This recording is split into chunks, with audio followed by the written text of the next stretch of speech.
Good morning to everyone. My name is B. Saitulishwini. I am studying 9th standard in Veeram Chida Reddy International School. First of all, I am thankful to the management because for giving me this opportunity. Today I want to discuss with you a few points about the chapter named Gravitation in Physics. Before going to that, first we have to know what is physics.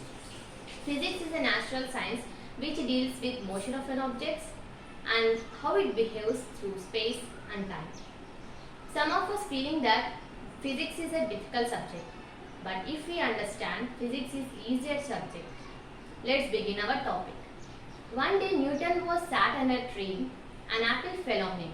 It made Newton to start thinking that how apple fallen towards the direction of the earth, or earth also attracted by the apple. In all these cases, there is only one cause, that is nothing but gravitational force. What is meant by gravitational force?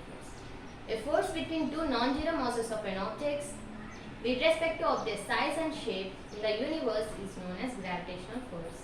It is represented as F, as it is one of the type of force. Now coming to universal law of gravitation.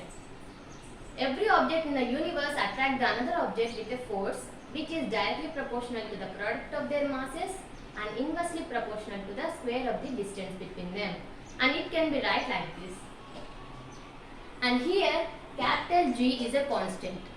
It is known as universal gravitation constant and its value is about 6.673 into 10 to the power of minus 11 Newton meter square kg power minus 2.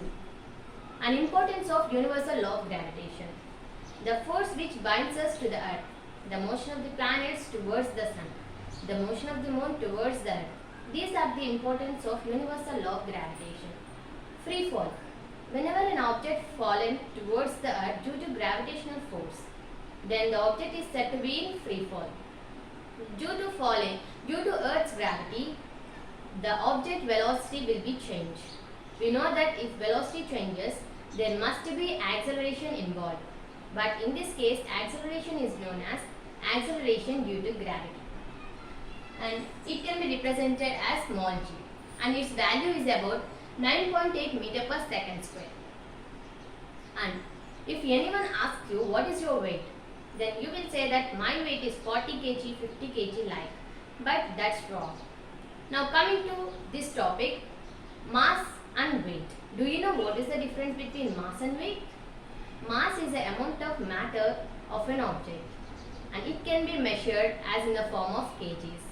Hence from now to we should say that my mass is 40 kg, my mass is 50 kg, etc. And mass is constant at anywhere. And coming to weight. Weight is the force of an object which is attracted towards the earth and it is represented as capital W and its SI unit is Newton because it is the force acted on the object towards the earth. And it is not constant. Weight is not constant. It will change from place to place. Like weight of the object on the moon is equals to 1/6 into weight of the object on the earth. Thank you.